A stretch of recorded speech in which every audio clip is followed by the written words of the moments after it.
നമ്മുടെ പള്ളിയിൽ ടൈല് മൈക്കിൻ്റെതൊക്കെ പറയുമ്പോൾ ചിലപ്പോൾ നിഷ്കാലാവും.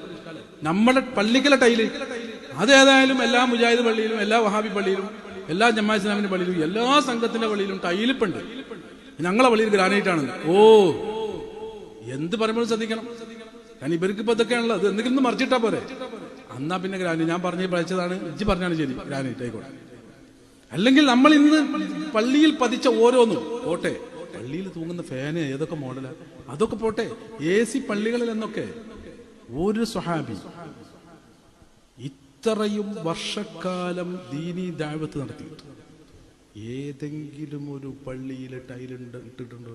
ഒരു തെളിവ് പറയാൻ പറ്റോ? മറുപടി അങ്ങനെ ഉണ്ടായിക്കൊള്ളണമെന്നൊന്നുമില്ല. ഇല്ല, അതിന് തുറന്നു പറയും.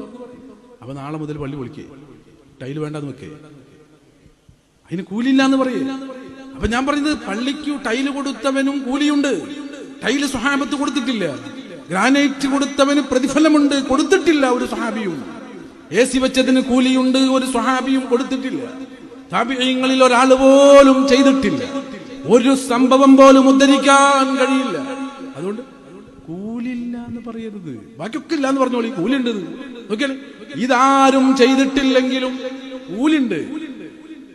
അപ്പൊ തന്നെ മനസ്സിലായില്ലേ, ഈ കൂലി നിർണയിക്കുന്നത് ഇത്തരം വിഷയത്തിലല്ല അതിന്റെ മാനദണ്ഡമെന്ന് അവിടെ നിന്ന് തന്നെ തിരിഞ്ഞില്ലേ. അപ്പൊ പിന്നെ ഹിജ്റ 300 ശേഷം വന്നതാന്ന് പറഞ്ഞത് മൗലിദ് കഴിക്കൽ എന്നുള്ളത് മാറ്റിവെച്ചിട്ട് ഇക്കോലത്തിലൊരു പള്ളി മുമ്പ് പതിവില്ലാത്തതാ, അത് ഹിജ്റ 500 ശേഷം വന്നതാ എന്ന് പറഞ്ഞാൽ ഇനി അടുത്ത കൊല്ലം പുതിയ പള്ളി വരും. പള്ളി എന്ന അസിലൊന്നും ഒരു മാറ്റം ഉണ്ടാവില്ല. സൗകര്യങ്ങളും കാര്യങ്ങളും ചെറിയ ചെറിയ മാറ്റങ്ങൾ കാണും. ഞാൻ പറഞ്ഞില്ലേ, ഈ മാറ്റങ്ങളിൽ കഅബാലയത്തിൽ ചെന്ന് കഴിഞ്ഞാൽ മത്താഫിലെ മാറ്റം എത്ര വലിയ മാറ്റാ. ഹജ്ജിന് പോകുന്ന പോക്കന്നെ ഫ്ലൈറ്റിലല്ലേ. ഒരു സ്വഹാബി വഹിക്കണോ? ഒരാൾ മതി. ഇവർക്ക് എപ്പോഴും അങ്ങനെ ഒരു പോയിന്റ് ഉണ്ട്. ഇവർ ചോദിക്കുമ്പോൾ പ്രത്യേകം ശ്രദ്ധിക്കുന്ന ഒരു ചോദ്യമാണ്, ഒരാൾ പോയാൽ മതി, രണ്ടാൾ വേണ്ട, ഒരാളത് മതി, എന്നാ ഞാൻ ചെയ്യാം. ഒരൊറ്റ സ്വഹാബിയും ഫ്ലൈറ്റിൽ ഹജ്ജിന് പോയിട്ടില്ല. ഒരാൾക്കും പാസ്പോർട്ട് ഇല്ല. ഞാനെടുക്കൂല പാസ്പോർട്ട്. ഒരു സ്വഹാബിക്കും പാസ്പോർട്ട് എടുത്തില്ലെങ്കിൽ എനിക്കാ പാസ്പോർട്ട് വേണ്ടെന്ന് ആരും പറയും. അല്ല മട്ടായി. അതൊക്കെ ഭൗതികമായ നിലനിൽപ്പിനും സാമ്പത്തികമായ നിലനിൽപ്പിനും. ഉസ്താദിന് ഞങ്ങൾ ചോദിച്ച ചോദ്യം മനസ്സിലായിട്ടില്ല. അതുകൊണ്ട് അതായത് ഞങ്ങൾ ചോദിച്ചത് ഈ ഫ്ലൈറ്റിൽ അല്ല, ഉസ്താദിന് ഫ്ലൈറ്റിൽ പോകുക എന്നുള്ള പരിപാടി അന്ന് നടക്കൂല. കാരണം അന്ന് ഫ്ലൈറ്റ് ഇല്ല. നേരെ മറിച്ച് മൗലൂദ് ചെല്ലുക എന്നുള്ളത് അന്നത്തെ സ്വഹാബികൾക്ക് അറബി അറിയാം, അല്ലെങ്കിൽ സാഹിത്യം അറിയാം, അവർക്ക് ചെയ്യാമായിരുന്നു. ഇപ്പം ഉസ്താദ് പറഞ്ഞ ഉദാഹരണങ്ങളൊന്നും അന്ന് അവൈലബിൾ അല്ല. പക്ഷെ അന്ന് ഈ മൗലൂദ് ചെല്ലാനൊക്കെ ഉള്ള സൗകര്യം ഉണ്ടായിരുന്നു. എന്നിട്ട് അത് ചെയ്യാതെ പിന്നെ 300 കൊല്ലം എന്തിനാ കാത്തിരുന്നത് എന്നുള്ളതാണ്. അത് ഭയങ്കര ചോദ്യമാണ്. നമ്മൾ നേരത്തെ ചെല്ലിയതൊക്കെ പിന്നെ നമ്മളെ ഇവിടുത്തെ മഹല്ല് സെക്രട്ടറിയും പ്രസിഡന്റും കൂടി ഉണ്ടാക്കിയതാണല്ലോ. ഒന്ന് ചെല്ലിയോ നമുക്ക്.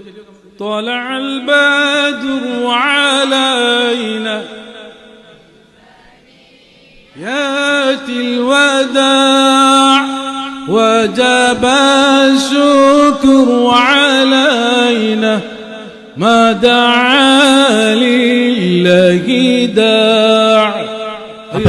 ഉസ്താദ് കളവ് പറഞ്ഞെന്താ പറയണത്? പിന്നെ നേരെ മട്ടലമ്മ ചോട്ടിയ മാതിരിയാണ്.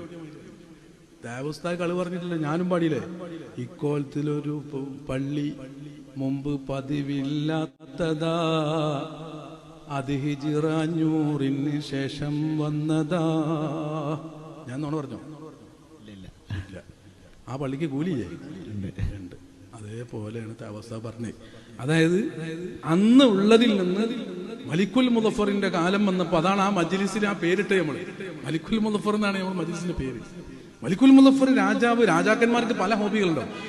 മലിക്കുൽ മുദഫർ എന്ന് പറയുന്ന രാജാവ് ഏറ്റവും വലിയ മൗലിദിന്റെ സദസ്സ് സംഘടിപ്പിച്ചു. ആ മൗലിദ് കഴിക്കുക, അതിനെക്കുറിച്ചും ഈ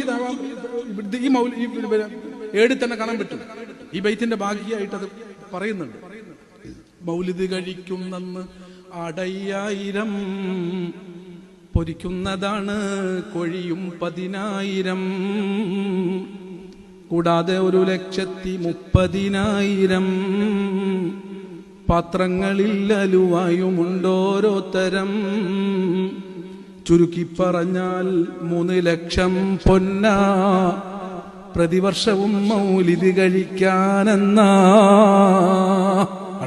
മലിക്കുൽ മുദഫർ ധീരനായൊരു രാജന. ഇതും അതേ ബുക്കിലുണ്ട്. നബിക്കുള്ള മൗലിദ് വീട്ടിലും ഓതേണ്ടതാ, അതിനാൽ മുസീബത്തൊക്കെയും നീങ്ങുന്നതാ. അത് ഇതേ ബുക്കിലുണ്ട്. അപ്പം മലിക്കുൽ മുദഫർ എന്ന് പറയുന്ന രാജാവ് രാജകീയമായി 1000 ആടിനെ അറുക്കുന്നു, 5000 കോഴിയെ അറുക്കുന്നു, 130,000 പാത്രങ്ങളിൽ വ്യത്യസ്ത അലുവകൾ നിരത്തുന്നു. ഇതൊക്കെ പറയുമ്പോ നിങ്ങൾക്ക് ഇങ്ങനൊക്കെ പാടെ പൈസ ഇട്ട് മുടക്കാൻ പറ്റുമോ, അടക്കാൻ പറ്റുമോ, എന്താണ് ഈ കാട്ടുന്നത്? 130,000 ആൾക്കാർ വന്നിരുന്നിട്ട് ഓരോരുത്തരും ഓരോ പാത്രം എടുത്തു കഴിഞ്ഞാൽ 130,000 പാത്രം വേണ്ടേ? എന്താണ് ഇങ്ങനൊക്കെ ഇഷ്കാലായ ചെയ്യുക? ഒരു രാജാവ് നടത്തുന്ന പരിപാടിയല്ലേ? ഇവിടെ എത്രയോ ആളുകളെ പേര് പറയണ്ട, വലിയ വലിയ കോടീശ്വരന്മാരുടെ കല്യാണം നടന്നില്ലേ? അതിന് മുമ്പിലൊക്കെ ഈ പാട്ട് പാടുമ്പോൾ ചിരി വരും. അതൊന്നും ഒരു ഭാഗത്തേക്ക് തന്നെ മനസ്സിലാവില്ല. ഇത്ര ഡോളറുകളുടെ സമ്മാനമാണ് തമാശക്ക് വന്നപ്പോ ഒരു തമാശക്ക് കൊടുത്ത്, ഒരു വിറ്റായിട്ട് കൊടുത്ത സമ്മാനത്തിന്റെ കഥ നീ പറഞ്ഞു. എന്താണ് ഈ പറഞ്ഞത്? മില്യൺ ബില്യൺ ഇത്ര വലിയ ഫണ്ട് കൊടുക്കാൻ, ഡോളറുകൾ കൊടുക്കാൻ ഇവർക്ക് ഒരു സന്തോഷം, അവർ ആർമാദിക്കുന്ന കോലാണിത്. അങ്ങനെയൊന്നും അവിടെ പലതും നടന്നു. ഇതൊന്നും ഇവിടെ ഇല്ല. ഇവിടെ വരുന്ന ആൾക്കാർക്ക് ഭക്ഷണം വെച്ചാൽ ചെന്ന കുഴപ്പം അതിൽ ആർക്കും നടക്കില്ലല്ലോ. ഇതാമല്ലേ? അപ്പൊ മലിക്കുൽ മുദഫർ അത്ര വിപുലമായ പദ്ധതി സംഘടിപ്പിക്കുന്നു. ഇമാം ഇബ്നു കസീർ റഹിമഹുല്ലാഹ് ആ മലിക്കുൽ മുദഫറിനെ കുറിച്ച് വലിയ മദ്ഹ് പാടുന്നു, പറയുന്നു. അൽബിദായിൽ അതിന്റെ വിശദമായ വിവരങ്ങളുണ്ട്. ഇമാമിയങ്ങൾ മുഴുവനും അത് വിശദീകരിക്കുന്നുണ്ട്. ഇതെല്ലാം ഇമാമിയങ്ങൾ പറയുന്നത് മലിക്കുൽ മുദഫർ ഒരു സംഭവമാണ്, കാരണം വലിയ മൗലിദ് നടത്തും. മലിക്കുൽ മുദഫർ ഒരു സംഭവമാണ്, കാരണം വലിയ മൗലിദ് നടത്തുന്ന. ആലോചിക്ക്, അവിടെ പണ്ഡിതന്മാർ മുഴുവനും സംഗമിക്കുന്ന. അപ്പൊ ആ മലിക്കുൽ മുദഫറിന്റെ പേരിലാണ് ഇൻഷാ അല്ലാഹ് പൊന്നാനിയിൽ ഞങ്ങൾ പരിപാടി വെച്ചത്.